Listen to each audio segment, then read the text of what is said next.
Mummy जी, चाय ले लीजिए।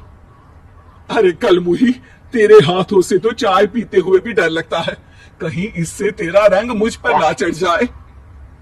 अगर इन्हें इतनी ही शर्म होती तो मेरे इतने हैंडसम भाई को इस तरह फंसाती नहीं। बानी और शिवम की लव मैरिज हुई है। बानी के ससुराल में उसकी ननद और सास हैं, जिन्हें अपने गोरे रंग पर बहुत गुरूर होता है, जिस वजह से वो बानी को सिर्फ उसके सांवले रंग की वजह से नापसंद करती है और हमेशा उसे ताने सुनाती रहती है।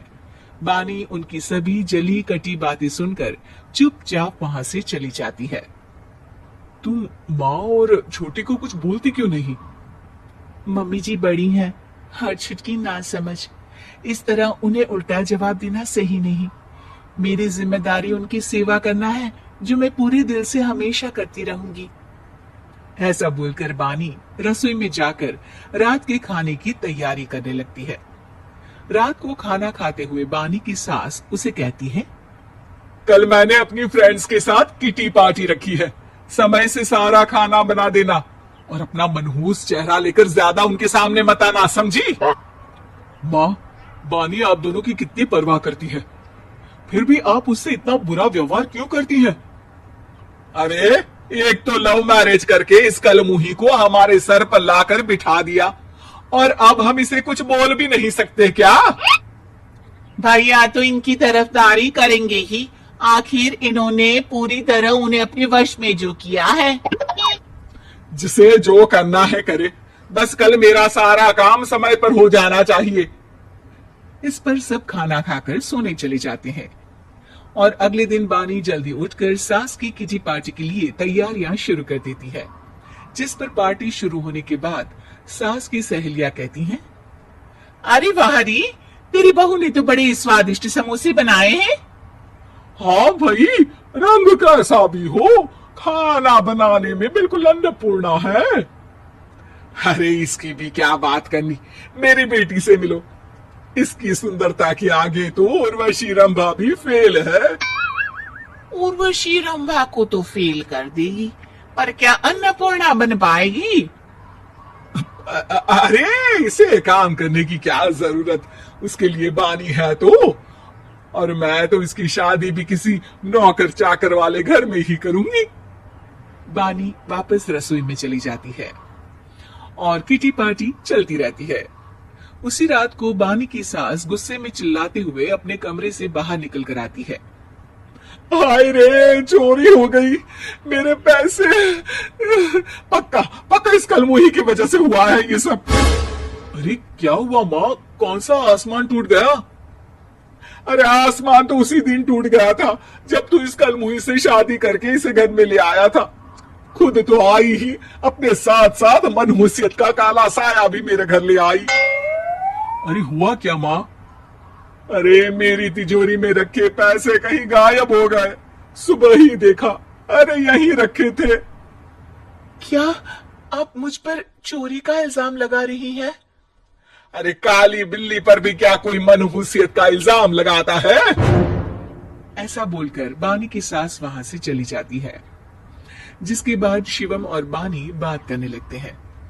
देखो, मम्मी की बात का बुरा मत मानना, वो बस परेशान है ना, इसलिए कुछ भी भूल गई। वो परेशान नहीं, मुझसे नफरत की वजह से ऐसा बोलकर गई है। उन्हें मैं हमेशा एक आंख नहीं सुहाती। देखो बानी, अगर तुम चाहो तो हम दूसरा घर लेकर वहां शिफ्ट कर सकते हैं। आखिर तुमसे प्यार करके तुम्हें अपनी जिम्मेदारी पर इस घर में लेकर आया हूँ, इस तरह टॉर्चर नहीं होने दे सकता। अगर आप साथ हैं तो मुझे किसी चीज की टेंशन नहीं, और आखिर वो हमारी बुजुर्ग हैं, हम उन्हें और छुटकी को इस तरह अकेले छोड़कर कैसे जा सकते हैं? इसके बाद बानी भी अपने कमरे में चली जाती है और अब हर रोज उसकी सास की तिजोरी से पैसे गायब होने लगते हैं। इसी तरह कुछ समय बीत जाता है और वो हर बार हर चीज का इल्जाम बानी पर लगाती है, पर बानी कभी कुछ भी नहीं बोलती। कलमुही नास पीटी, बहू को घर की लक्ष्मी बोलते हैं, ये तो पनौती बनकर आई है, पनौती। एक रात बानी की सास को आधी रात में प्यास लगती है, तो वो पानी पीने रसोई की तरफ जाती है। तभी उसे अपनी बेटी के कमरे में कुछ आवाज सुनाई देती है। हाँ हाँ, मैंने मम्मी की तिजोरी से हर रोज थोड़े थोड़े पैसे निकाल कर हम दोनों के लायक खूब पैसे इकट्ठे कर लिए हैं।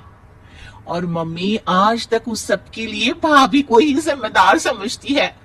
तुम बस जल्दी से आकर मुझे यहाँ से ले जाओ और हम कहीं दूर जाकर शादी कर लेंगे। मम्मी को कुछ पता नहीं चलेगा। सब मुसीबत खत्म। अपनी बेटी की ये सारी बातें सुनकर बानी की सास भौचक्की रह जाती है और अपने कमरे में वापस चली जाती है। जब अगली सुबह बानी सास के कमरे में आती है, मम्मी जी क्या बात है, आज आप कमरे से बाहर ही नहीं आई? आपकी तबीयत तो ठीक है ना? क्या छुटकी कमरे से बाहर आई या तुम उसके कमरे में गई? नहीं नहीं, क्यों जाना है क्या? मैं अभी चली जाती हूँ। नहीं, कोई कहीं नहीं जाएगा। इस पर वो बानी को साथ लेकर कमरे से बाहर आती है जहाँ शिवम भी होता है। वहां उसकी सास बोलती है, छुटकी मेरी तिजोरी के सारे पैसे लेकर अपनी माँ के बारे में कोई ख्याल करे बिना किसी लड़के के साथ घर छोड़कर चली गई। और बहू, तुमने मुझ जैसी सास की सेवा करने के लिए अपने ही पति के साथ दूसरे घर जाने से मना कर दिया। मैंने हमेशा तुम्हारा रंग देखा अच्छा ही नहीं, जो मेरी सबसे बड़ी गलती है। मुझे माफ कर दे बेटा। और इसके बाद बानी की सास कभी अपनी बहू की तारीफ करते थकी नहीं।